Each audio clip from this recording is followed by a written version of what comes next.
Hello and welcome to the Overly Animated Podcast, where we take animation seriously. We talk animated shows and movies here, especially Miraculous Ladybug and The Owl House. Find everything about us at overlyanimated.com.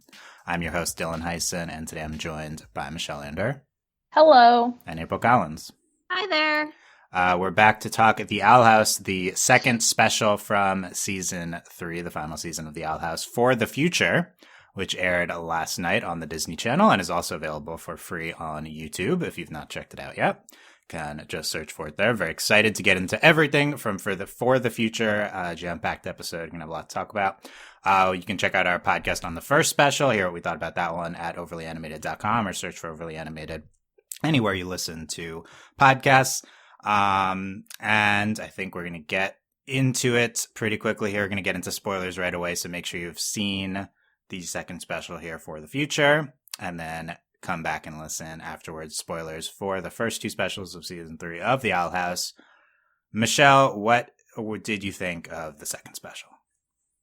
I was really curious going into this one because it just felt like, man, there's like so much we haven't seen. There's only 2 episodes left. How are they going to fit that all in?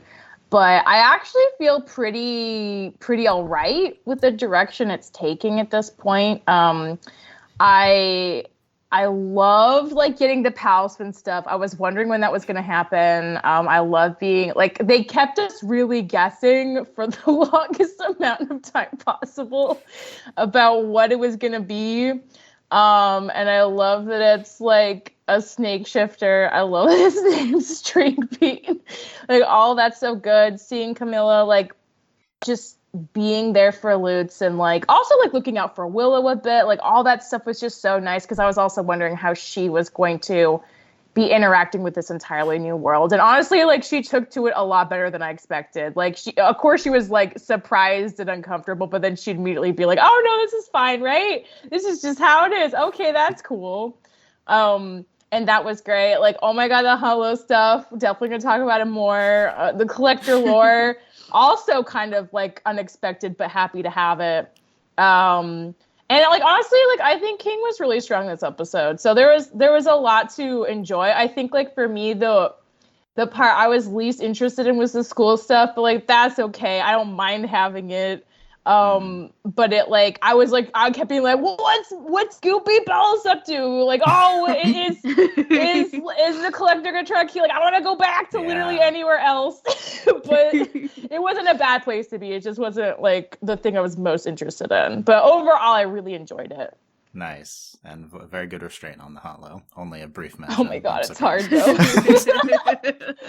April, what did you think of the special? I liked it. I didn't know what to expect going into this. And my first like watch through, I was kind of like, I felt like I was unimpressed.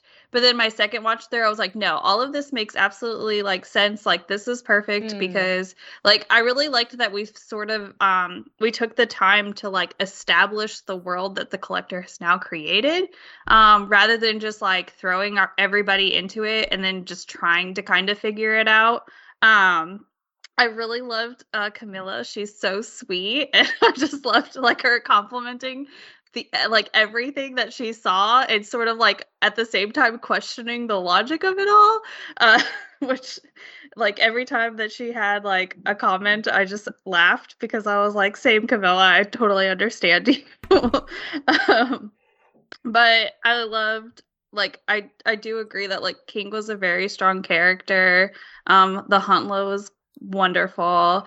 The Lumity was also great, even though it was not, like, very prominent, but just, like, all of, like, Luz's part was just spoke very much to me, and I really enjoyed it. And I know we won't really talk about it, but I loved the music in this episode so much. Like, it just added to everything. And I love like when the atmosphere of what's going on like plays into what is happening. So I was very impressed with that. So congrats to, I don't know who did the music, but congrats to you. Nice. Yeah, feel free to bring up the music anytime. I know we don't discuss it too frequently. I feel like sometimes I'm the only person who notices things like that. No, Brad Breek does the score on the show, seasons 2 3. He releases the whole soundtrack on YouTube too. It's pretty cool. For each episode. Wonderful. Yeah. But yeah, good stuff. I agree with a lot of what you guys said as well for the special. I thought it was really good. Very overwhelming for me, especially trying to get the podcast together. I feel like this was somehow like the most jam-packed episode of the Owl House ever. And I don't know, I feel like they could have kind of went back on like how much they could do in the final season once they got the shortened order, but I think they're doing like almost everything. I mean, I'm sure it's not everything they wanted to do, but I wasn't expecting so much like Hexside, right? Like I wasn't expecting us to check in with Bartholomew and Bosch and stuff so much. God. That was maybe one of the biggest surprises. Just like, oh, he's here for like a while. All right. Did not have the multiple Bartholomew jokes on the bingo card. But it was all really well done. I was definitely more into some things than others. I agree, but I think everything they tried to do was very good. This feels like a big setup episode, I think, for the big finale to me, which is fine. I was kind of wondering going in, like, is this, what were we going to resolve in the second special? Belos or the Collector or neither, right? Like, and the answer is neither. Definitely neither. Yeah, not even close. We didn't even fight either one. So wow, you wanted resolution this episode? That's crazy. Well, it's like, because like I think one of the things I assumed at the end of season 2 was, oh, so Belos is just not going to matter anymore. Like he was we assumed he was the big baddie, but actually the big baddie was a child. But now it's like, no, they're both still very much like tied together in the narrative for season 3. Well, and even after like the first like special of season 3, I thought, okay, like the Belos thing isn't that big of a deal. Nope, totally wrong. Like we're still like head first into this. Yeah, so. It's maybe my favorite part of how they've approached the specials is that Belos is still so prominent. Bring those back. I love it too, honestly. He's so good. I know we hate him and stuff. He's so everything here is so good with him. He's a hot goopy mess. Like he's hallucinating. Okay, what part of, real question. Okay. Like, did anyone else when they saw his like hallucination of his brother Caleb with the knife, like he's a hottie though. Like he's not like he looks kind of gaunt, but like hello again, ponytail. It does so much.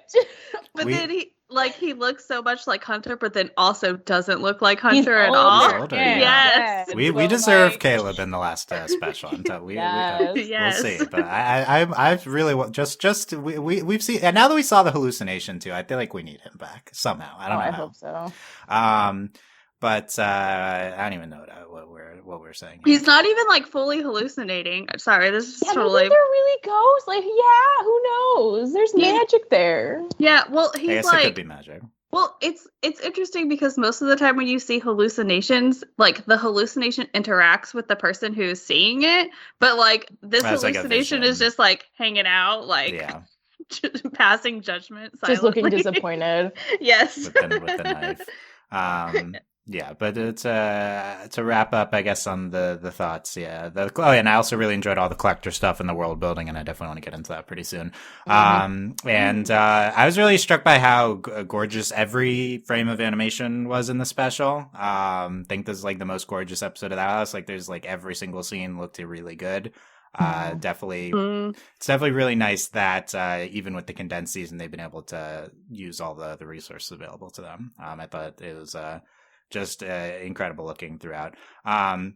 Maybe, I don't know, it was very fast, and I loved Camila. I agree with you guys that a lot of the Camila stuff was funny. That being said, I don't know if it really had room to breathe, like some of the comedic moments in this episode. I thought it was like very jam-packed, and it really took me multiple viewings of this episode to understand all of what it was doing and stuff. That's fair. But I'd rather that than less stuff, you know. Yeah. So, and I loved Basha this episode. We're going to talk about it. Not surprising, but Basha was everything. Not as high on I did not consider that ship being a thing, but like, okay, Amity and Basha. Yeah, like you're I on guess board. It has more legs to stand on than it did before. Maybe they can ride that train high from season 1. I don't know. Yeah. I'm late to that, but okay, sure. It's canon fanon now. That's canon I'm telling fanon. you. It was incredible.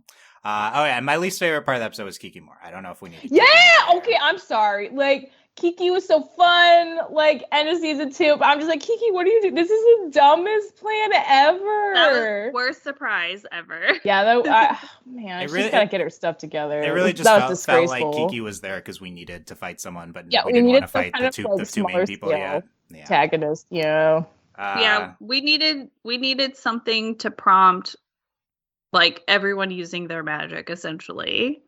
Is what it felt and it was like. fine. It wasn't bad, and given that she's there, it's fine. It's just I didn't need to see her again. Like, we've seen a lot of her. So. Anyway, we'll go over all this. Like Kiki Mora, Basha, Bartholomew, more screen time than Ida and Lilith in this special. Yeah. Okay, but having said that, we didn't get a lot. Like, oh my god, Ida's out. Ida's wearing pants. Ida has a vest. She got a haircut. Lilith got a haircut. Yeah, Lilith's been canonically dyeing her hair black this whole time. All of that was so amazing. And like, oh my god, Hootie helicopter. That was a standout. Oh my god. Creepy Hootie doll. Yeah, that was horrifying. Oh, he makes a scary doll. In his like poem or whatever. Yeah! When it's like not even moving. Like, it's like, where's it coming from inside? It's good. Okay. Where any particular place to start? We could talk about the whole collector world. I mean, that was like the most part of the episode. We can run through and we can get into anything that stands out. But I feel like at the end of season 2, we're like, oh wow, the entire Boiling Isles is going to be completely destroyed and reconfigured. That was a shock to me. Like, it actually looked pretty much the same, just with like evil ninja star people flying around and like some glitter everywhere. But like the world's pretty intact, like more than I expected. Yeah. Right. Well, and I like that the world is very intact, except whenever the collector interacts with it, and then that's whenever like the sparkles take over and everything becomes like vibrant, colorful again. Yeah. At the very least, the structure of their place, like we're speculating that the entire Titan would be gone because he seemed like he was going to start tearing it up at the end of the finale, but then he just stops and he only tore up a little bit of the head is the implication. I'm guessing that was King's influence also, right? Like, oh wait, we don't need to do that. We just do a little. Let's just make a new house. We don't have to break everything. Yeah, I like how they showed King doing that, and this is a very practical decision. Like, what would they even have done with the Boiling Isles? But it's fun. But yeah, we get to see the collector's influence on all the various locations. We go through them. We got a brief recap of what happened after the season 2 finale. It turns out what's playing Now House? That was the big question. What does that mean? The answer is role-playing Luz. Is the collector. Role-playing Luz's life story. Collector just wants to LARP. I get it. I guess Luz has the most exciting possible life they can think of. That's so according to King anyway. Like of King as a way to like ensure that no one gets unalived. You know, because he's like, we need them all for the game. Yeah, we need everybody for this game because how are we supposed to enact Luz's life without everybody on the Boiling Isles? How about this topic? So the collector, we learned so much more about him and who he is as a god. What is like our impressions of them? Like I think for me, like the collector comes across a lot less menacing, right, than you might think. A lot more childlike, and we also get a juxtaposition to potentially the rest of the collector species, who seem like are much more violent, right? Yes. It almost seems like it's very like subdued at this point. Like King's kind of like boring him into adolescence, into innocence, if that makes sense. Like if he's not just like allowed to run free and just do whatever he wants, he just seems less menacing. So, but you kind of catch like those glimpses of it throughout this episode that like, oh yeah, he's still very much a threat to everything that's going on. But how about this? Like, is he sympathetic to you?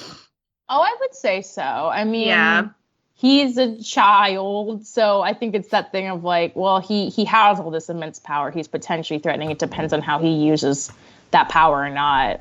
I'm assuming like that's why King thinks he can reason with him, because he kind of relates. He's like, yes, I'm also a baby child from a species that was very powerful and no longer exists, probably like you. And we're both trying to figure out, do we want to, make a different world and change things, or do we want to keep fighting each other like our ancestors happened, apparently? Well, and they both seem like they're very much like, I mean, they're both adolescents of their species. I mean, yeah, the collector may be like hundreds, thousands of millennia years old, but that just may be where he genuinely is at that age for his, for collectors, because we know that there's or was more than one at some point. And so, and like, we like looked at those like pictures on the halls, and there's like collectors that are people that look like collectors that are like bigger or taller than him. And so like, okay, like, yeah, he's still a kid. So, and no kid likes to be like locked up in their room. I mean, I don't like to be locked up in my room now. One thing I do wonder is like, because like King kind of got sealed away, quote unquote, by potentially his dad to protect him, right? Yeah. And it's possible something like that happened to the collector, because he was sealed away in that mirror thing, which is like a very interesting parallel between the two of them. And I do wonder if the collector like got along great with the elder collectors, if they took him very seriously, if he like agreed, like, because he like, I was just really surprised that he like changed their like book thing. Because that seemed like that was like a very set in stone, like, this is what we do. We're collectors. We collect things. And if anything like tries to be annoying, we just destroy the whole planet. He's like, no, I don't want to do that. I want to make friends. So it's like, if he's going against that, I wonder if he didn't see eye to eye with them because he was a kid, like, or he's just like his own person with his own perspective. Like, I do wonder if there was like, I wonder if he's going to explain a little more of that, if he had a falling out with them, if he didn't agree with them because he was younger. I don't know. But it's interesting, and I do think it is sympathetic for sure. Yeah. I think that, like, when King says, like, he feels bad for him, I genuinely believe that. And I think that he feels, he understands him. So, yeah, I get that. And I think I agree that painting the collector in juxtaposition to the other more menacing collectors definitely evokes sympathy for him. That was like an interesting choice. And Michelle referenced the page of the book the King is reading as the story. And I think all that's really interesting. I have a question. I think we were more into the Belos lore stuff, and in general more into Belos coming into this episode. Was the collector lore presented, and the collector just as a figure more interesting now after this episode? Yes. I feel like it's more interesting than it was because we just didn't know anything about how the collector worked or functioned. Like, we knew like tiny things, because there had been like seeds of info for the first couple seasons, but we didn't know a lot of concrete things. How about what we got in this episode?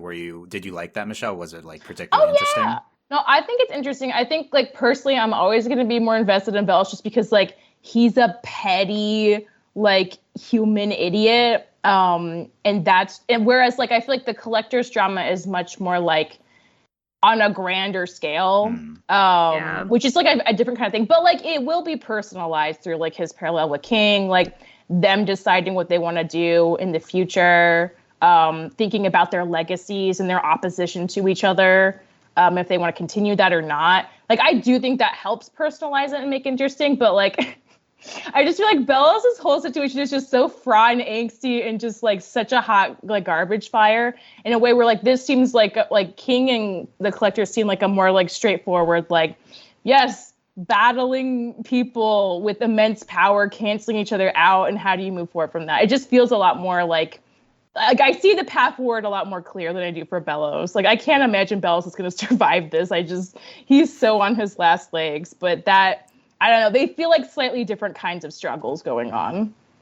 Oh, man, Belos Demption in the last episode. No! Are you kidding me? I'll forgive him. I forgive you, Belos. Look at Collector Demption. Collector's very sympathetic. Well, Collector's already kind of ridiculous. Yeah. The collector is so much more sympathetic than Belos is. Belos is like falling apart Goop City. I just like can't imagine he's gonna live long enough to be redeemed. Well, that's an obstacle on its own. Just seeing the Belos and the Collector, both of their grand plans recently. Belos was trying to kill everyone. The Collector is not even. He hasn't even killed everyone. He just like temporarily froze them. Right? I think they're still fine. So it's definitely a lot easier to feel sympathy for the Collector. Also, he doesn't really understand what's happening. The Collector's a child. Like even if he was killing people, I would be a little more forgiving than like adult man Grandpa Belos. Time Lord, whatever he is. Goop dear, Time Lord. Goop Gramps. Yeah. Goop Gramps has a lot to answer for. The Collector just doesn't right now. I'm wondering whether we see a lot of potential Collector lore as we're referencing. I mean, I haven't gone through it specifically, but it's basically all been talked about already. And there's these paintings that, if you didn't notice in the background, in the corridors of some of the archives scenes, and I haven't really delved into them, but basically they just show other Collectors and then maybe a baby Collector. That's probably our Collector. And then also the Collectors fighting the Titans. So I'm wondering whether this will be elaborated on in the last special. Like, are we basically done with the Collector lore from what we heard? Or is this the first part of us getting a fuller story? Like first part. Because like we wouldn't have that whole thing with the book if King wasn't going to follow up on that with the Collector, I feel like. Because that's like just such a look into the Collector's psyche, you know, and what he does and doesn't disagree with about his own people. So I feel like there has to be a little more context there, even though they're clearly giving us enough clues to come to certain decisions. I feel like there has to be more of a conversation between the two of them later. Yeah, maybe like the King and the Collector, and just specific to the Collector, because that's the character we care somewhat about, right? Like, it's just a little bit of like context to their story. But the Belos like story just seems a lot more relevant to everyone around us than this like cosmic struggle in the past. That's what I mean. Yeah, it's just like different scales of conflict going on. So I'm not sure we really need a ton more from the Collector. It's kind of like, I feel like we have all the pieces here. I think the third special can spell it out a little more. But what not surprising given it's me, but I really still want to see the Belos story in more detail, not the Collector story. Yeah, okay, I know, like, because like the Evelyn thing, it's like we gotta explain who that is. I think we all like kind of. There's more hanging with Belos. Also, it's just more relevant to Belos, Hunter, Luz. More people involved with the Belos thing. Yeah, like personally involved. Yeah. So I feel like I like that we got so much Collector here, because I'm expecting / hoping that there's not quite as much in the last episode. For sure, not quite as much, but potentially not even that much at all. But now they're teamed up. We could talk about that too. What do we think of this direction of Belos manipulating the Collector at the end of the episode? God, the Collector will just believe anyone. I just, man, I get it. It's just, it's like extremely funny to me how easy it is to manipulate the Collector. Oh, this is like the third time. 2 people only, but the third time really this has happened, and I think it's really funny. So the Belos possesses Rain. What do you think of that move? It was extremely uncomfortable. But I love that Rain has more screen time, but like not like this. It was a way to get Rain into the special. Yeah. This was the way to get Rain more into the special. Yeah, good choice here for maximum emotional pain, Belos. I'm sure that was intentional. I feel like Belos would make the dramatic move if he had all the information here. Who to possess. And yeah, it gets the Collector to like try to turn against King and lose, and at the end the Collector starts a new game. Good setup for the third special. I have a prediction for starting the new game. I mean, a big question is like, how are we going to unpuppet everyone? Yeah. But I feel like he's just going to unpuppet everyone. Like, I feel like start a new game, everyone's alive. I think that's possible. And then he gets to actually kill people. Well, yeah, then it would be more dangerous. I mean, everyone's a puppet, I guess. Like, they need to be puppets for his, like, role play, I guess, is the idea. So maybe if there's a new game they don't need. He also suggests tag or freeze tag, and everyone's playing. Yeah, putting people on the moon. Capture the flag. Capture the flag, that's right. Yeah, so I think everyone wouldn't be puppets for that. So I think everyone just won't be puppets next episode. I think that's possible. Because that's my thing. It's like, this episode feels like so much setup. And it's like, how are we going to have time to do everything we need to do in the finale? And one thing is like, it's just bang, bang, bang, the finale. Like, there's no more setup. We're just going. Everything's in play. I think that's definitely possible. Because I feel like we don't need to see a ton of people that we saw in this episode ever again. No.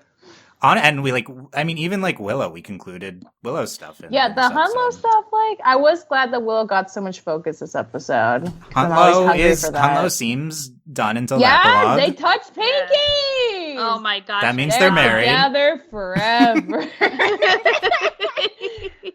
Like, I feel like we need to see Gus probably a little bit more because he didn't get as much stuff. But other than that, Gus is totally gonna like talk about the Belos stuff, right? Because like that's been in place since the end of season 2. Yeah, I think Gus relates to Belos too. It's another person. He knows exactly what Belos did. He was in his mind. And we got confirmation here that Gus knew about Hunter the whole time. So Gus knows a lot of stuff. Yeah. Mm-hmm. Wait, how did Gus know that Hunter was a Grimwalker? I didn't understand that. Did I completely miss something? I think he figured it out from like the statue in the Connecticut town. But he said that's the what Day it of says. Unity. But he's in the season 2 finale. He uses his powers to vision Belos's past or something. That's right. So I think he knows from that. That's my understanding. And yeah, Allie was speculating about that too last time, and yeah, it's true. They seeded that pretty well, I think, through. But it's interesting. So we can talk more about the setup too. We can also talk more about the whole collector-fied world because I do like how they approach. It's kind of like new world building, just getting into each of these things.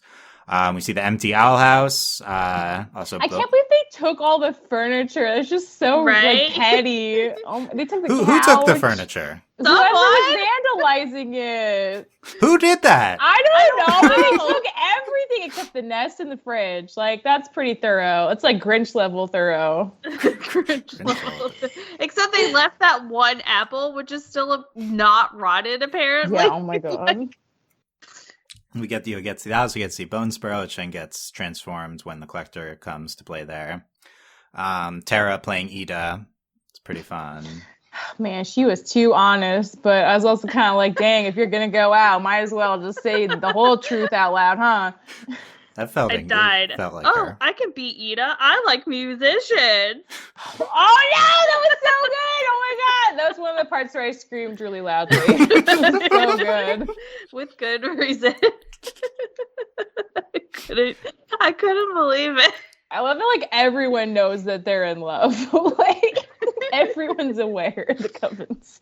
They know what's happening. Also, the collector's like, I need the real Ida figure. Like, I need the real sassy mentor. The real owl lady. Yeah. Oh, the sassy aunt. Yeah.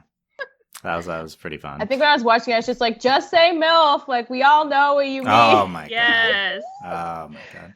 Manor. The palace is a manor. Anyway, the Star Sparkle Enforcers, very weird. They call them the collector's enforcers. They come and they turn everyone into puppets. I don't know if we could just like turn people that are just running free into puppets. I think so. Yeah. They're trying to collect everyone. Gotta collect them all. You know That's what? The job, man. That tracks. Like... Yeah. I guess that's a combination of like the game collector's trying to play with his role that he's supposed to do is why he's collecting everyone as puppets. It's like his version of that. I don't know.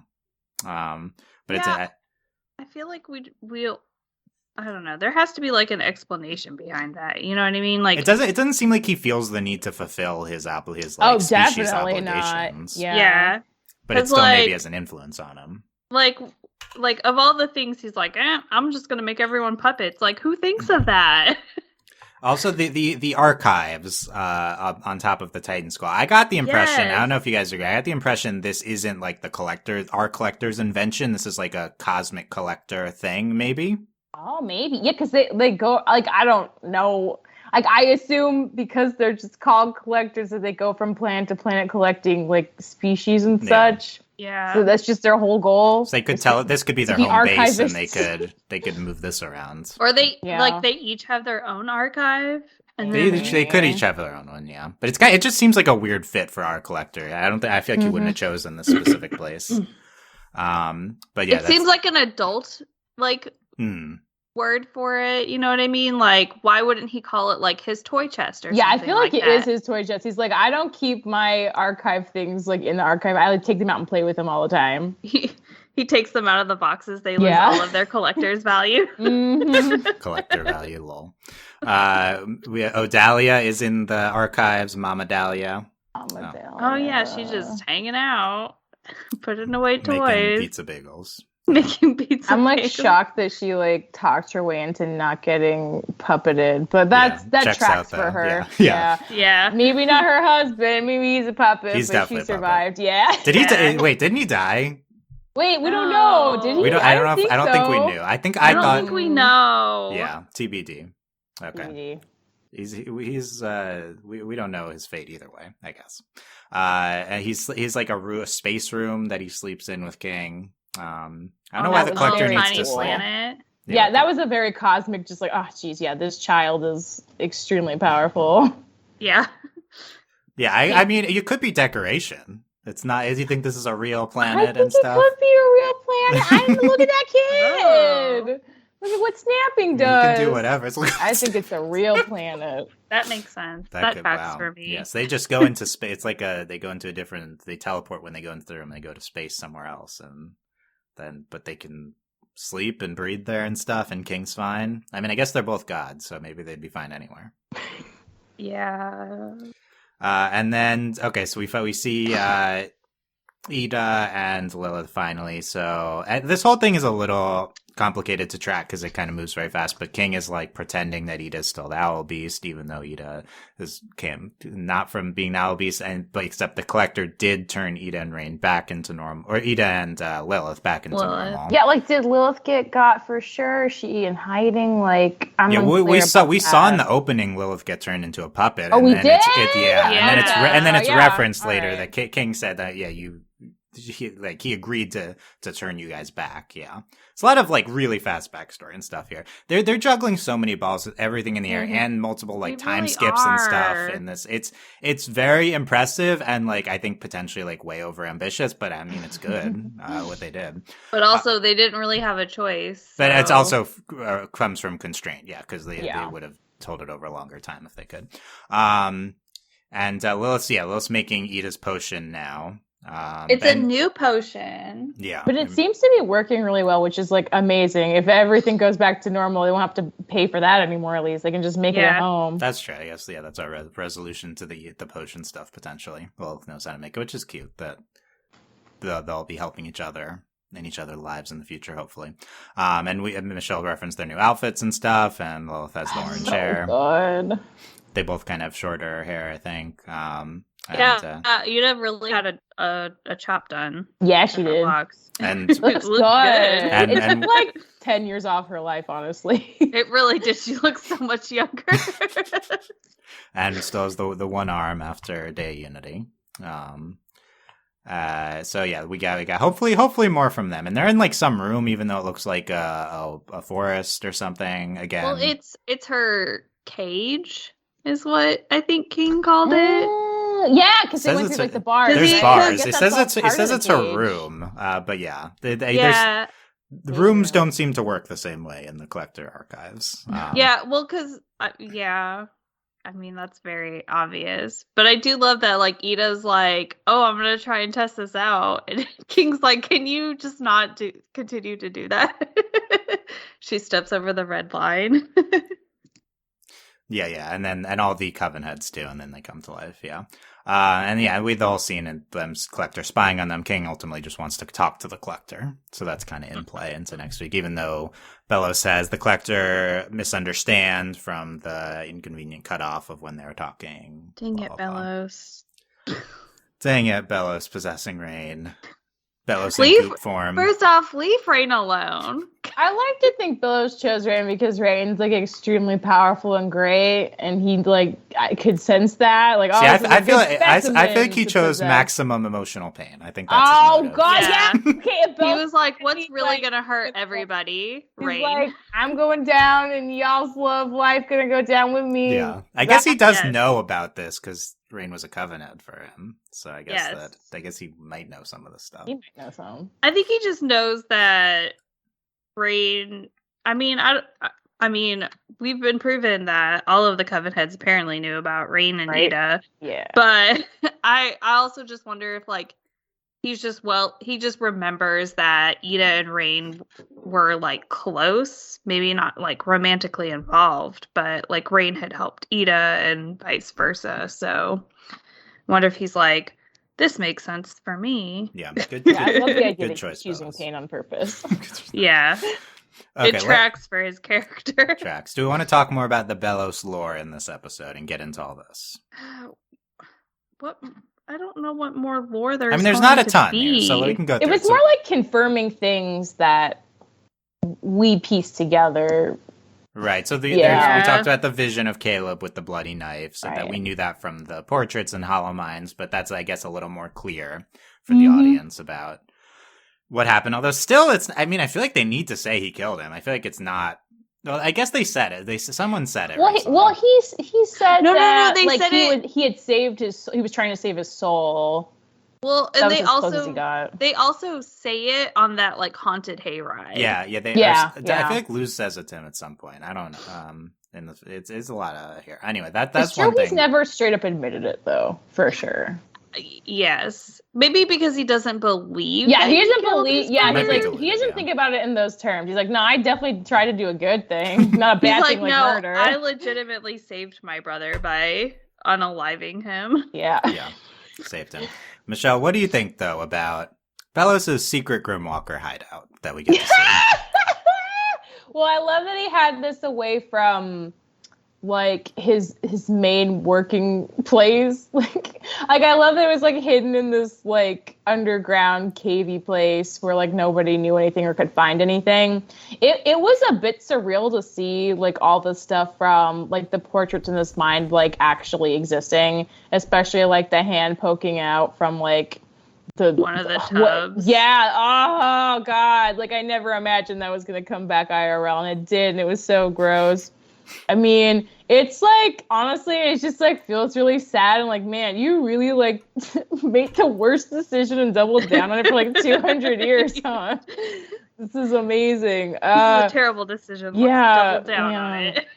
Just like, man, he's so close to like being gone forever though. He's like barely holding on. So like, he can make a complicated glyph to get in here though. He is too tired and he has been living this life for too long. This is his breaking point. I do not think he can come back from this. He got splat by the collector. I don't think it's going to work the way it used to. He's also very unstable. Oh, yeah. See, he keeps leaking. Even every time he possesses somebody, he's leaking out all over. Like, even like with Raid, like, why hasn't the collector noticed that, like, there's, like, goop coming out of his ears or their ears? Like Goopy Gramps should have expired a long time ago, and I definitely think he's going to expire in the next episode. And if he doesn't, like, Lord help us, like, what else could he possibly do? Because he's so close to being dead forever. I feel like he's going to have conversations. He's going to clarify some things. Gus might talk to him. But then, like, he got to be gone. Because I just cannot see him lasting that much longer. Yeah. Look, I need him to go in, like, the first 10 to 15 minutes of the next one. Not happening. He's sticking around. I want to see a flashback. Like, I would really love to see, like, the young hottie ponytail brothers, like, meet the hot witch boo, like, go on their adventure, see them be all, like, angry and jealous and, like, burnt out about it. And then, like, the confrontation. And, like, because, like, we know what's going to happen. We already know, but I'd love to see it just personally because it's been like in the back of the show for so long now. But then after that, he'll have served his purpose and he doesn't need to exist in the plot anymore. Like, I really can't imagine after that he'd have anything to do. He's working with the collector now, I think. No, he's not. I mean, he's manipulating the collector. I think he's sticking around until the very end. He's not working with the collector. He's just, like, poking the collector where he wants, but that is, like a very limited kind of relationship that's not meant to last forever. No, but, at least 40 more minutes. Maybe, yeah. Hopefully less long because the epilogue, but I don't know. However long. Anyway, Michelle, the question, as always, that we've been asking, how are we going to get to see the story that we're talking about here? We saw the Earth half in the first special of Belos and Philip, or Philip and Caleb's background. So is he going to tell us? Like, I think he might. I think he might tell us. I think we've been saying for a while that, like, him monologuing doesn't seem right, but yeah, Gus maybe he's at a point now where he would tell us as he's dying. He's talking to the ghosts now. Yeah, I feel like never, it's different now. He's never monologued before, but he started like talking to that hallucination, and so that's gonna be like that's how you know he's really losing it is the fact that he's like giving into that sort of villainous side of it. Not that that's villainous. He's giving into the hallucination and like actually talking to it versus like I think that's how we're going to get it. We're not going to get like him telling Luz or everybody else. Like it's going to come from that. He just tells us, the audience. Yeah. No, I mean, I feel like Gus might confront him, and he might like be at his lowest point. Yeah. Okay, I like Gus, tying Gus in this, because, Gus isn't. I think we need Gus more can Gus do in. it. By the way, April, I can't believe we saw Belos' dead wife garden in this episode. I know, we 1000% saw his dead wife garden, and I was like, okay. All his dead brothers, all in one room. Like, totally unrelated, but, like, I'm surprised we're not there yet with, like, Gabriel and Ladybug, so if you know what I'm talking about. Multiple dead versions of his wife, It's like as he's trying to make clones, Look, we have Goopy Grandpa and Hawk Daddy. Goopy Grandpa. They'd be friends. They would definitely be friends. But the whole like dead brother garden was very because he was literally growing them. I don't know what he was growing them gross out bathtub. of. Yeah. I love seeing the different kinds of ghosts, like the one with the amazing anime hair. It's just like wow, they all do kind of still have personalities, and they're all like legit haunting him, which is also my favorite part. Like, it's like, bro, there's so many of us. You're like, you don't stand a chance. Once we get out of these like ghost bodies, you're done for. And he tries to possess one of the last Grimwalkers too. Yep. Kind of going back to our original theory that he was trying to make vessels for himself, right? So he ends up kind of doing that. Well, if it's not his intention. A good backup plan. Yeah, backup. Well, considering he just can't keep it together, doesn't hurt. Not bad. I think it's a weird move going to try to get your dead brother's body who you killed. Half made in the Look, when you're desperate, bathtub. you're desperate. You're like, I need a body. Rain Doll's a much better option. Absolutely, 1000%. But also leave Rain alone. I'm going to continue to say that.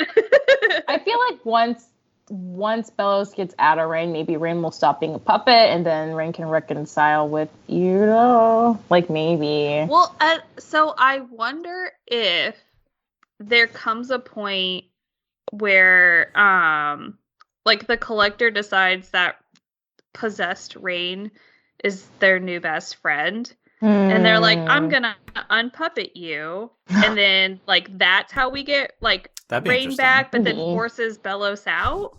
Yeah, and then a goop monster appears in front of the Collector, and he's like, I thought I splatted you already. And then he's like, wait a second, I'm over you, and then he's done, and then we're done with it. No, it's a good point. Belos' position is pretty tenuous here. Like he's really walking on eggshells. He's playing a short game, even if he doesn't know that he is. We're all along for the ride, though. Well, and I also wonder if at some point, like, I don't know. I like to pretend that the Collector is going to be a reasonable person or child, and like realize that like when King tries to talk to him, he's like, "No, that's my best friend. They wouldn't lie to me." And then like they go back to that stance because like right now he's like, no, King's the enemy.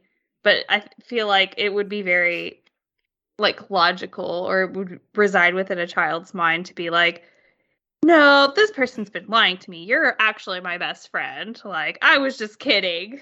We were playing a game. Yeah, no, it's a good point that it doesn't seem too far off from resolving the situation in the last episode. Really just gotta get King and Collector talking to each other. Mm-hmm. Collector takes care of Belos again. Really, I mean, it's like, how do you get the Collector to leave everyone alone? You can't. So, I mean, maybe... I guess there's a lot of things to... purpose that's not dangerous to everyone. If you give him a new purpose, I think he'd be fine. King seems very dead set on just destroying the Collector, though, which... No! I mean, he would. I don't think he'd say, "Let me talk to him," if his plan was actually. He ultimately says he just wants to talk to him. Yeah. I mean, I think get the collector to move the archives into space. He can visit sometimes, something like that. Yeah, like he can go off, have his own adventures, and just promise not to collect anymore. There's a lot of things to resolve though before like an epilogue like that, like the whole portal situation at Belos. Is like, what's the state of everything gonna be? Are we gonna get one of those like situations where in Steven Universe, where at the end, spoilers, the diamonds are like in love with Steven, and they're like, we have to come visit Reformed you. Belos in love with Luz. Yeah. Well, I mean, like with King, maybe. Well, I just mean like not like in love, like romantically, but like they just have like a very connected devotion. And they're like, we're gonna come visit you on Earth, or why don't you come visit us, on home planet? With the collector, I think. But with the collector, not with Belos. Absolutely. I mean, maybe King would like that. Like maybe King would be okay traveling with the collector and then like coming home to visit, but like they can both kind of explore the greater universe together. Yeah. They're both very powerful. And then in a very long, far away episode, we have the one where like it's solstice or something, and King's like, well, I really want to invite the collector, and they're like, King, you know what the collector did? He's that embarrassing relative that just did the wrong thing in the holidays. Yeah, yes. Or like King's gonna want to invite the collector to Ida and Rain's wedding, which I still think is the favorite for that blog. By the way. Oh God, yeah. We can talk about it more. But we just really need to change Belos' mind. I mean, honestly, Luz just needs to change Belos' mind. Not gonna get changed. If I've learned anything from Steven Universe, we just need to change his mind. I mean, let's just do it. So simple. Okay, here's the thing though, Goop Gramps again. Like he's too goopy to change. He literally does not have the capacity to change. It's not about physical changing. It's about on the inside of the goop. What's on the inside of that goop? He's too set in his goopy. If White Diamond can be changed, yeah. I think there's hope for Belos yet. You can't teach an old goop new tricks, Dylan. I'll die on that hill. Old goop deer new tricks, yeah. Okay, I'll resist the urge to keep going on Belos, but I was so hopeful. You continue to bring it around to him. Well, so. He's the most fun part. Like, do you want to hear a bit on Belos' new crib with the Grimwalker hideout, where the magic happens? Where the magic happens? No magic happens for him. That's why he's bitter. He didn't get no booze. All that time alive, all that extended life for nothing. POV, you match with Goop Grandpa on Tinder, and he takes you back to his place where the magic happens. Oh my God! And you're like, who are all these schools? He's like, get in the bathtub. That's where the magic happens. Don't ask questions. God. I'm dying. Sometimes people just need to be smooched and then the meal will be all right. He just needs someone. Belos just needs a goop. That's really what this is all about. That's why he and his brother had a falling out. Yep, he's just upset. Couldn't handle being a third wheel. It's okay. I know. I know Evelyn. I didn't mention it, so that we still need to hear. Yes. About I don't know what's going on with Evelyn, but like clearly, like we have to find out. Okay, let me bring this. So my friend made a really interesting point, and I really hated them for it, and I'm gonna bring it up, and then they're gonna yell at me because they're gonna listen to this podcast. But because we rewatched the first like special together, and they kept mentioning Evelyn's name, and they were like, oh, Evelyn, and I was just like, you don't think that they're talking about Edalyn, do you? And he's like, please. Oh no. He's like, no, you're right, they're not the same person. And I was like, oh no, but I think for 2 seconds you thought they were the same person. So I didn't say that to their face. I thought that in my head. So now you know, friend. Now we know. The working theory from our previous discussion was Evelyn is a ancestor of Ida and the Clawthorns, who is the witch partner of Caleb, who lured Caleb to the Boiling House, and they found Lord Caleb with thirst trapped Caleb, honey potted Caleb to the Boiling House. None of this is confirmed by the by the show yet, but I think we need to hear this story, right? Like, Yeah. So this, like, you can't bring up Evelyn's name in the first special. Like, that is going to be heard. And also, Belos says, by Evelyn to Flapjack. Yes. As he viciously murders Flapjack. With male pronouns. I'm just like, what does this mean? What is well, this mean? and now that you bring it up, whenever he said that in the beginning, I was just like, oh, he's just really losing his mind. By Evelyn. Like, but there's the Flapjack Evelyn connection, and now in this episode, Hunter gets new special gold fast powers, where Willow says it's Flapjack. It's Flapjack's magic.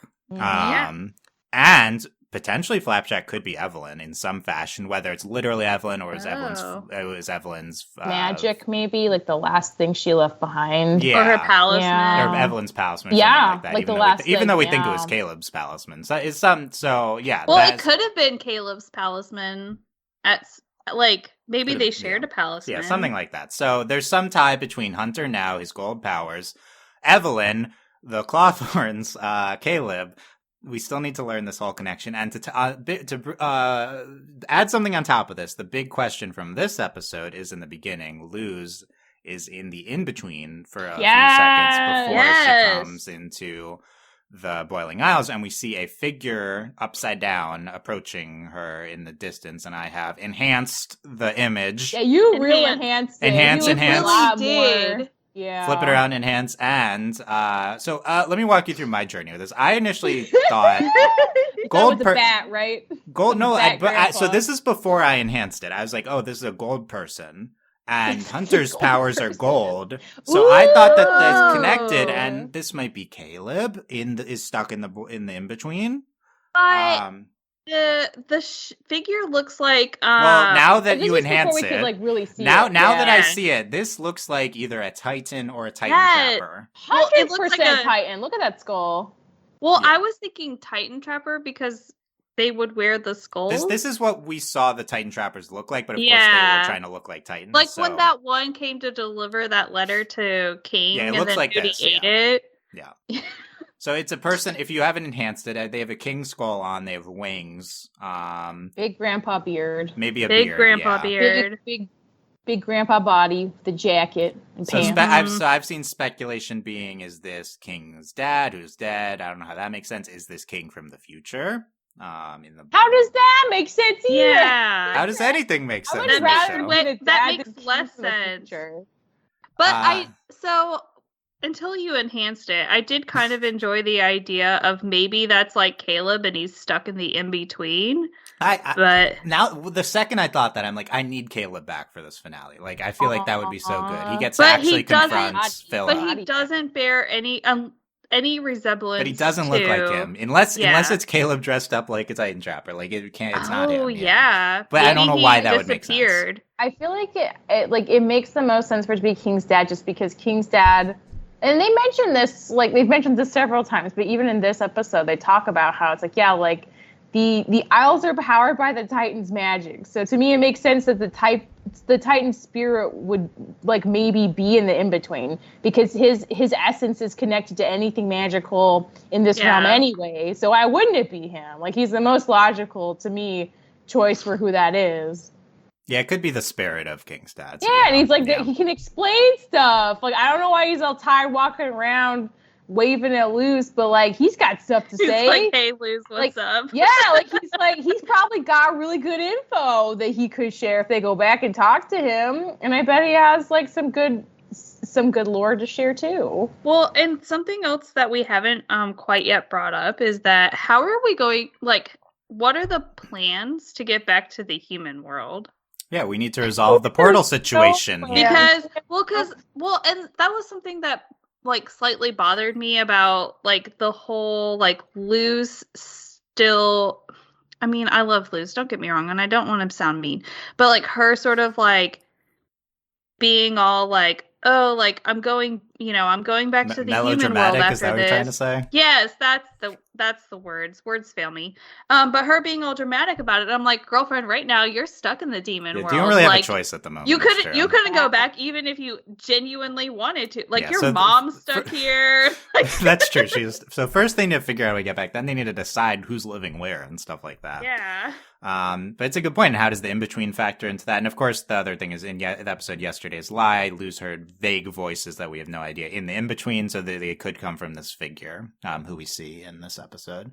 So they seem to be building up to somebody being in the in-between trying to talk to Luz. And then we'll see who that is in the finale. Well, we know it's not going to be her dad. Her dad? Yeah, unless it is her dad, but that would be really weird. That wouldn't make sense. And I don't remember what made me think of that. We were talking about people's dads being alive somehow, I guess. I guess we're talking about everyone else's dads. A lot of dad discourse. A lot of kids missing their dads, especially Willow, this episode. Yes. Yeah. Let's talk about Willow. Now that we're about, let's do that as our next topic here. Okay. Willow, Hunter, Gus. I feel like they intertwined all the Willow, Hunter, Gus stuff. In the episode. Michelle, I feel like we got a lot more Willow than I was expecting. Whenever this show focuses on Willow, I'm kind of surprised. Like, I'm delighted. I'm like, oh my God, yay! But it's always, unfortunately, a surprise. I loved it. I mean, I feel like this would have been great if there were more episodes to just, like, give her a whole episode that was just kind of about her stuff instead of, like, 4 plot things going on all the time and cutting, like, back and forth. But, like, they made a decision. I'm really happy. I love getting into the whole... Because, like, Willow has usually been the one who's, like, just, like, optimistic and keeping her stuff together. And that's been in the background. And it's, like, maybe it was always a little concerning. But, like, I don't think us as viewers, we felt that concerned about it necessarily. But, like, she's hit a breaking point. It was really nice to see, like, Hunter... and Gus, like, come to her and be like, yeah, like, even the person who holds things together needs, like, somebody else to lean on sometimes. So that was really great. And I like that it led to Hunter feeling, like, able to, like, vocalize the fact that he cares so much about them and that they're important to him. Because, like, I can't imagine he's used to saying stuff like that, so it'd probably be really hard. But, like, that seemed like a good progression for him. Because, like, he's still hung up on all the flapjack stuff, but I think... like, him saying that helps him realize, like, oh, yeah, I still have this community of people around me who can still support me. And they matter and they're alive. And I want, like, to move forward with them. So all of that was really, really good, in my opinion. And we see striking visuals of Willow's, her internalizing everything being manifested through her magic and her vines breaking out.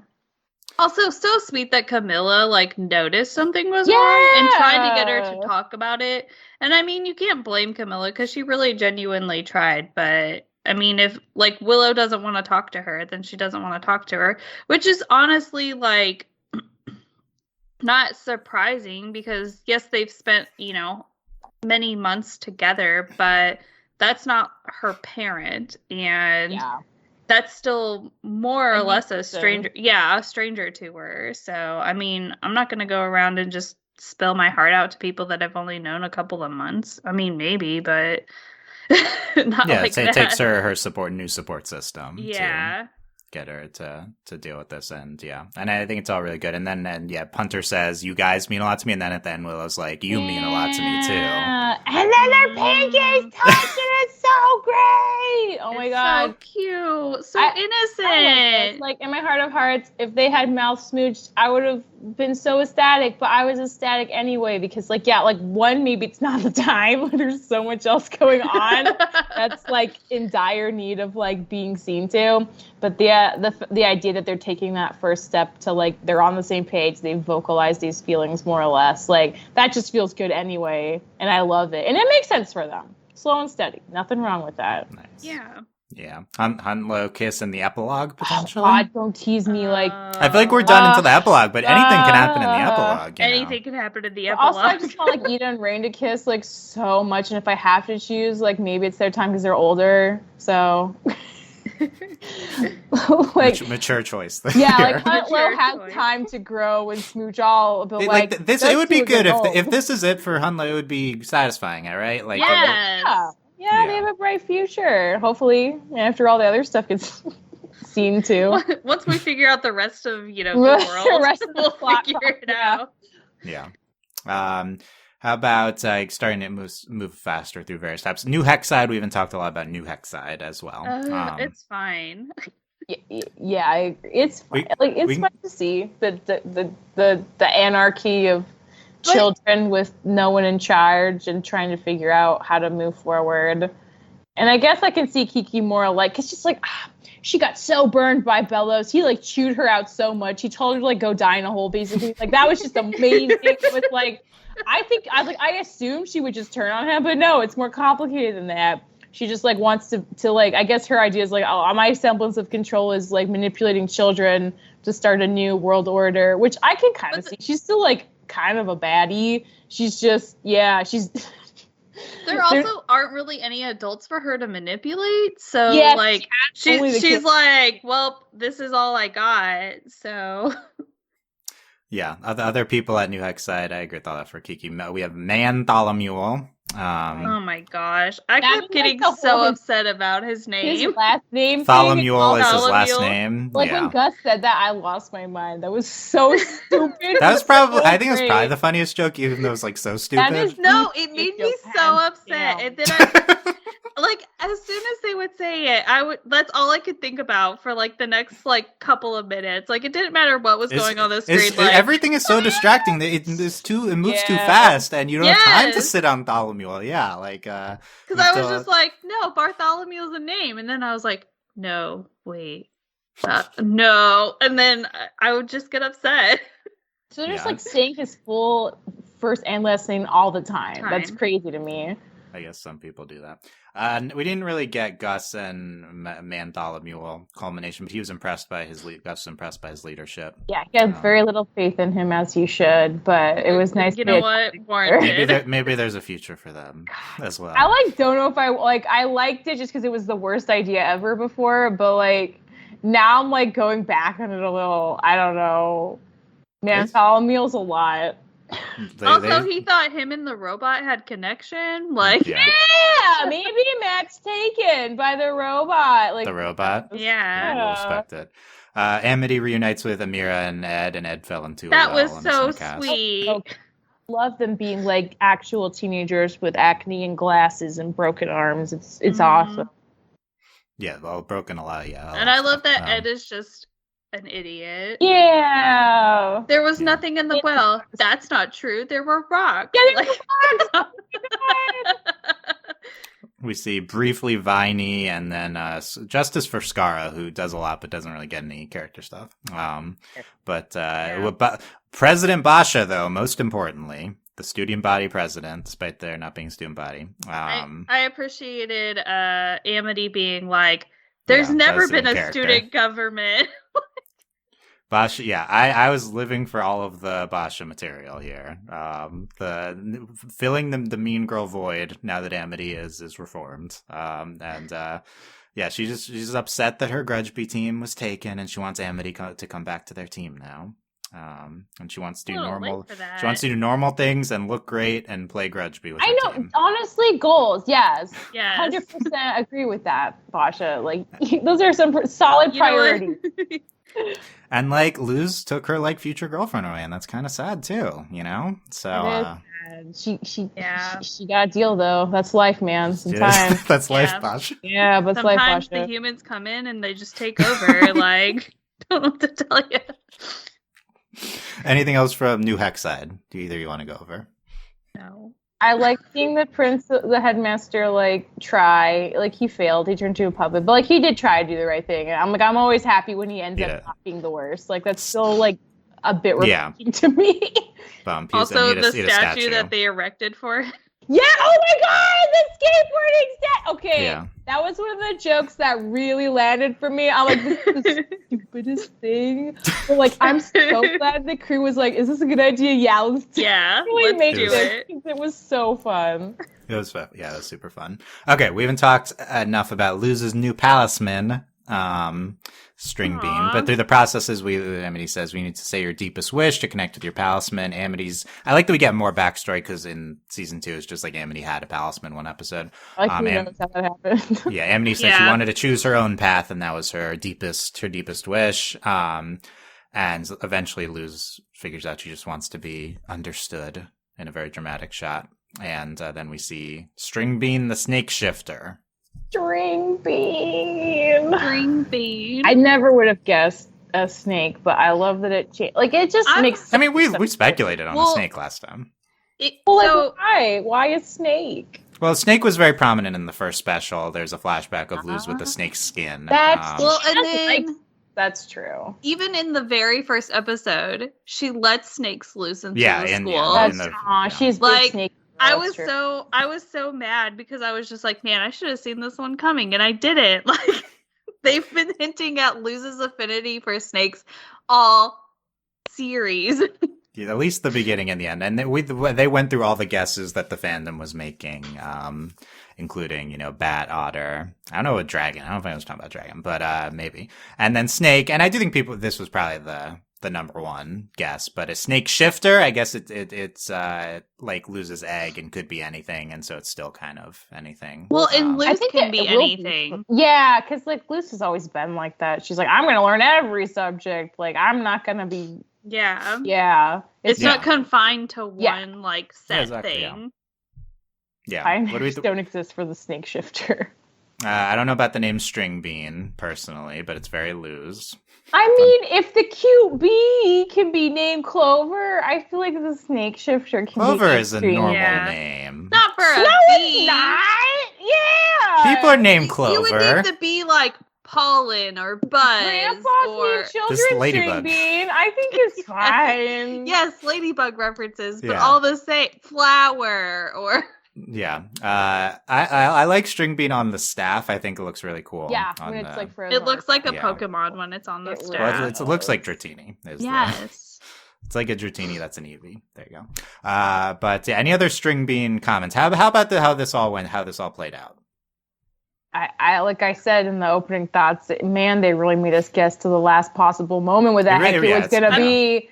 Well, but it felt right. Like I was like, oh, this does fit Luz. I like.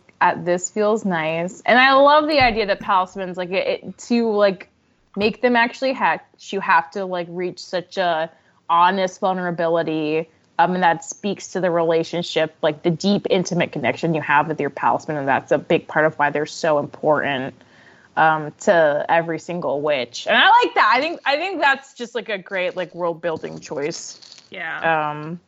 So big fan. I hope nothing happens to String Bean. We just got him, so... String Bean's fine. I mean, String Bean's fine for now. String Bean's fine. Oh, no. I do like that we didn't have to wait until, like, the next special to get the Palisman reveal, because, I mean, I'm sure that would have been very dramatic, but very, like, unsatisfactory at the same time. Like, I'm glad that we have it now, and we get to enjoy it for all of the next episode.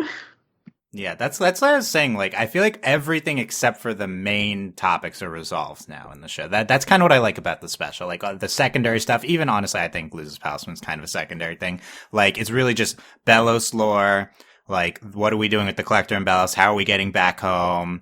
Like, these are the big things that are not resolved yet heading into the last episode. And even Gus, like, who is clearly going to get more stuff, like we said, can relate to the Belos stuff. Like, I feel like we could have a very concentrated finale here, which I'm very excited about.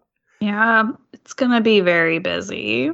Still very busy, of course, and then an epilogue, and like, so well, I'm sure we'll have time to speculate about it. Last stuff to get to. Luz has the whole thing about we referenced. She says she wants to stay on Earth, and eventually. I do not believe that for a second. She's just going through it right now, but like, nah. Well, she talks to Camila. She admits she doesn't actually want to leave. Even Camila's like, nah, girl, let's talk about it. Camila knows that she doesn't want to leave. Like. Yeah, and she's concerned about it all the time. And then they talk, and she just is concerned that she messed up. And Camila says everyone messes up, and talks about the astral oath, and she's a secret nerd. Oh god, the Camila Secret yes. Nerd stuff, the like beam me up stuff. That was Yeah, so. that was great, I the just beam me up. I love that for a mom. I love a big nerdy mom. It's the best. I love like the realization from like Hunter and Gus too. They're like, You like, read the books, you know. yes. You know about our secret obsession. Amazing. Yeah. But I loved Camilla and Luz's talk, and I love how that was a continuation of what I thought was like even the best part of the first special, all the Camilla Luz backstory and stuff. And Camilla apologizes to Luz for ever trying to change her, even though we saw, you know, the context in the first special. She still ultimately apologizes to her, and I thought that was a wonderful moment. And I just realized, like, yeah, it is like, I really appreciate the show for giving Camilla and Luz that moment where Luz like was with her when she realized, like, oh, the thing I actually always wanted was just to be understood. Like, that could have been Amity, it could have been anyone, but like it was her mom that she shared that moment with, and like that's really nice. Well, I think that sort of like impacts a little bit more so because her mom has always been important to her, and we've continued to see that. And so the fact that like her mom is accepting her like as she is and understands like, you know, like understands where her love, you know, of like the whole magic and the, I mean, not like specifically, but like she understands like her loving the things that she does with such a passion, and just here like sort of being validated in that is very powerful. Yeah, knowing her mom was also like a big nerd, and that's why she like tried to protect her in that the way she did. She was trying to make life easier, but that obviously didn't work. It does like, cause yeah, you're right. Like this is like the longest relationship Luz has ever had is with her mom. So here, having that validated is like maybe the biggest deal in some ways.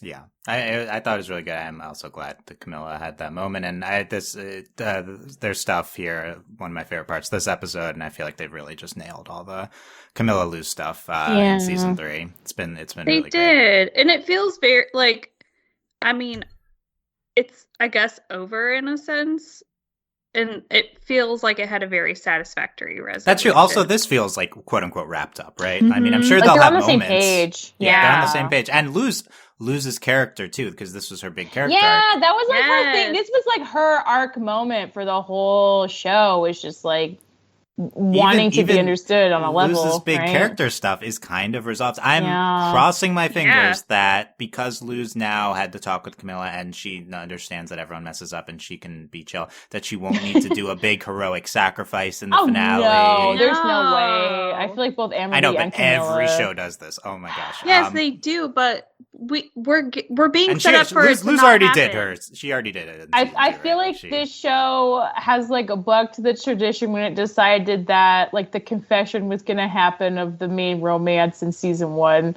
That's true. Like if that's possible, I think bucking many other traditions is well within their power. I'm even wondering, are we like, can we be drama free with Luz in the finale? I mean, we've had Luz was kind of straight drama the past 2 episodes. This is my thought, because like we've talked about how like King and Collector are kind of like having a parallel situation, right? Where like they're both like the children of these greater beings who have like eons of conflict, have canceled each other out. They're moving forward.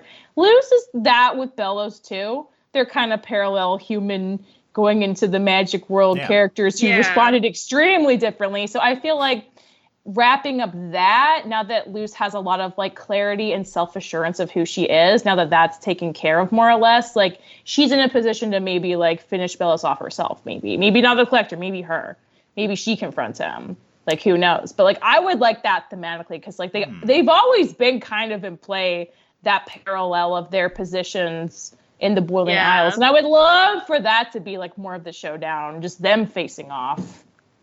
Yeah, I completely agree. I think the show is big on their parallel. They had the scenes in the season 2 finale, and Luz totally needs to be the one to finish off. It would be so great. It would be so great. And I think Luz is in a place now where she could probably effectively confront him and deal with him, and maybe Luz, maybe it's not change his mind, but maybe it's guide him to move on. Like, You're I don't know if you're there's dead. moving Guide on. You're him dead. into You can be at exploration. peace and die now. Like, yeah. Yeah. He's had plenty of opportunity to move on. He like, has, but now maybe Luz can So finally maybe now he convince can like him. relax enough to actually do it.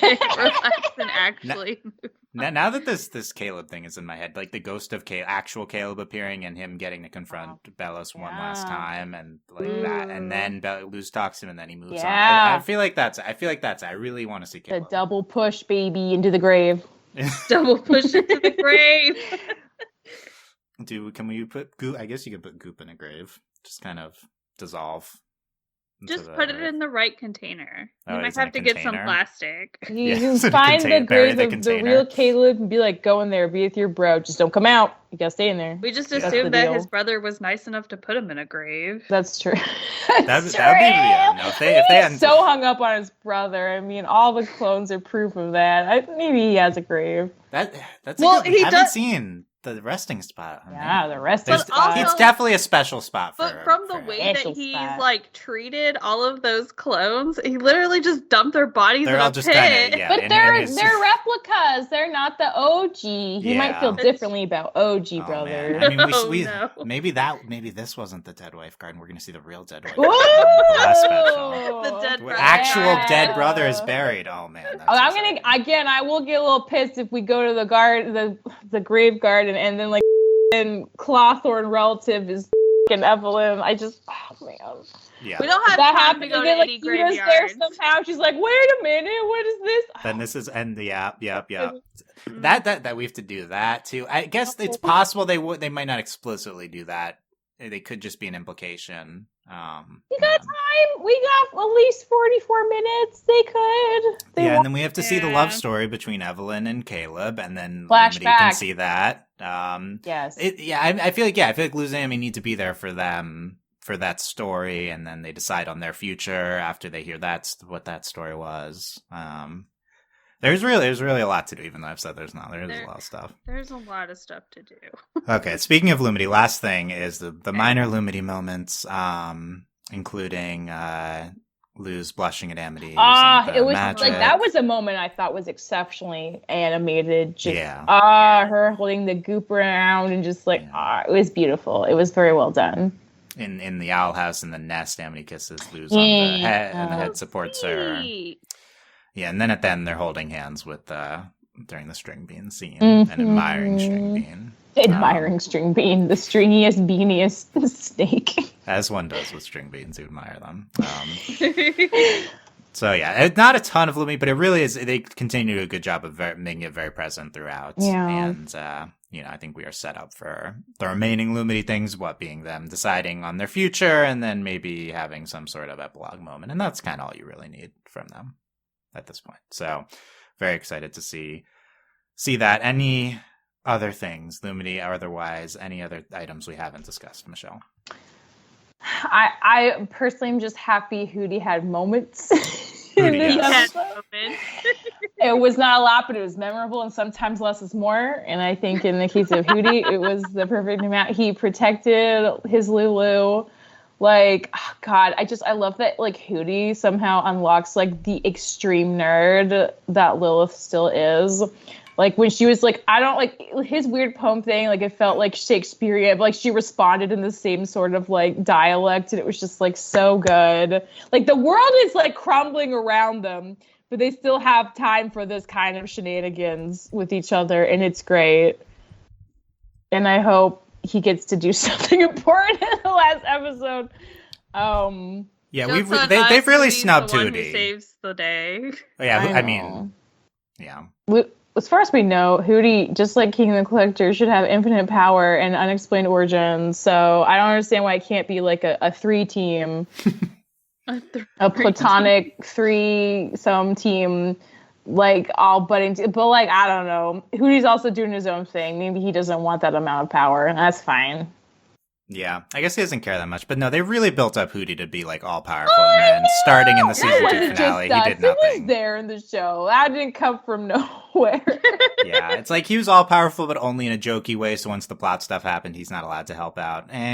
you know. Yeah, maybe he just doesn't have like the mindset for it. Maybe he technically could, but he just like isn't thinking about it that way. Yeah, which I buy, but it'd be cool. It'd be nice if they explored Sometimes that. you have to like nerf your really strong characters, and that's how they nerfed Hootie. They were like, Hootie ends up eating Belos at the end after all the flashbacks. And it's like how we get rid of the goopy. Little goop shake. Yeah, goop shake for because we've established Hootie eats things all the time. Yes. They even said he might eat string bean. So, like, what if he just eats goopy Grandpa Belos? He eats everything. Exactly. So, like, it's in character. Living, dead. What if he just bores him? I think we solved it. Like, put it the letter he ate. Yeah. So yes. I want that. Okay, goopy Grandpa into a blender, throwing some dead mice. Bam. He doesn't need to go into a blender. He's already goop. Yeah, Hootie. He's already goop. He's already milkshake material. Hootie does not care. Like, Hootie would just eat it anyway. Okay, I think we solved it. A lot of potential Belos endings here. Yeah. Comment which is your favorite Belos death ending that we've explored. How do you want Belos to die? How do you want? Yeah. Tell us in the comments. How do you want Belos to die? April, any other things from the episodes? I love that Luz still has like nerdy moments with her friends, and by that I mean like she's impressed with them so much. Like I can't get over the scene whenever like they all got out of like Kiki Mora's thing, and like her Palisman starts or is beginning to like do its thing, and she's just like Willow's doing magic and Gus is doing magic, and she's like, what have I missed? And then like Hunter like zooms about, and she's like, I've missed a lot. Yeah, I'm like, good. You did, girl. You really did. I love those like nerdy moments from Luz, like because she's still so very passionate about like magic and everything. So sweet. Yeah, that's what's missing. If Luz is sad, is I feel like these types of things. Yeah. She could still do it sometimes, but yeah, more nerd Luz moments in the finale. Yes. And the only other thing I had, I posted everyone's outfits. We commented a lot on some of them. They're still in like their Halloween clothes. I think my big take. I think this is Amity's best look through the entire show. Is her outfit? Really? Her hair. The faded hair and the witch outfit without the hat. I think it's really good. She looks so mature. Yeah, she in does this look entire older. Like she looked, I mean, everyone looks like they've aged, obviously. But I'm not like aged, but like time has passed. But like in this special, she looks like an adult almost. Yeah. Whereas like, I feel like they really like made it a point to like emphasize like the roundness of like Luz's face and like those kind of characteristics of characters. I don't know if that was intentional or not, but I noticed it and I'm not complaining. I just was like, wow, Amity, why do you look like you're 18? Yeah, she looks older. That being said, something I noticed this episode I really liked also was that I feel like they specifically make it clear that they're still kids at various points, despite maybe looking older and having gone through a lot. Amity's like, when I grow up, right? Like she says that at some point. And there's another one I'm forgetting. Or they're like involved in like the stuff that's happening at the school. Like, no, like what adult would care about that? You know what I mean? Oh, and like Willow like breaks down and looks very young too when her big thing is like she wants to vent about missing her dad's. Yeah, like that was the real breaking point for her. So I don't know. I kind of like that. Like these characters are pretty young, but especially compared to some other shows like these. So I think keep that in mind as we're going towards their resolutions and stuff here. It'll be interesting. Hopefully, it hasn't been too much trauma for these children. This show. Camila made it a point to say trauma. I don't know what you're talking about. She asked. Well, I don't think she was ready. She's totally not ready. Okay. Any last comments on For the Future? We liked it. Yeah. I'm excited. It's like it's a little bittersweet, but I'm excited that we're getting it like not too far from now. It sounds like spring, whenever that is. April. Yeah, that's me. May. April. No. The day April was You born. joke, but we're gonna get it on April 1st for my birthday. Wait. It's gonna be great. Were you born on April 1st, April? I was born on April 2nd, but wow, they seem to like to air things on like Saturdays. April. So. Let me tell you, that's true this year. the tentative date from the Red Entertainment Registry is April 8th. Ooh, that's still close. That's acceptable. It's within the week of your birthday week. Yeah, birthday week. Okay, so we have a little bit, not 2 months ish, if that's correct. So that feels right because we got the last one like just before Halloween. Yeah, it's basically the same spaced out. I will say I rewatched the first special this week and I liked it like even more than I know, initially isn't liked it so good? It's just so nice seeing them in the human world. There's just so much to play with there that's so fun. I think that might be my best episode of Owl House. We did the rankings. That could be the new number one. So I like that's I guess about this special. Like I think it could play better with some time, like some space from the many things that happened. It feels like a big setup episode. So I'm assuming a lot of the payoffs just gonna be that's true. Let's see the last payoffs. One. Yeah, and then we'll see how it works. But yeah, there you go on For the Future, and the name doesn't mean anything, by the way. Kiki was like talking about like having the kids, so like maybe it's a Kiki thing, right? Oh, Kiki Mora the whole time was so important. We should have known. Oh man. She was really the focal point of this episode. Everyone else was trash. Okay, yeah, Kiki stands. Come defend her. But there you go. Let us know what you thought For the Future and all of our discussions on that. So you can leave comments wherever you're listening to the podcast. Make sure you are subscribed to not miss our future Owl House podcast, including our discussion on the finale. Very exciting. And if you enjoyed this, you can consider supporting us via Patreon at patreon.com/overlyanimated. Thanks to our current patrons, especially our patron of the podcast, Kent. And thanks to our patron executive producers, Steve, Michael, and Phoenician. So yes, we await the potential April date for the third Owl House special. Very exciting. We can go on a date anytime, you guys. To wait until my birthday. Just kidding. That was a really bad joke. I'm sorry. It's okay. You gotta shoot your shot sometimes, April. That's part of being alive. That applies to everybody. Yeah. We're to live by. Okay, there you guys. Thank you guys for listening. We will see you next time. Bye. Bye.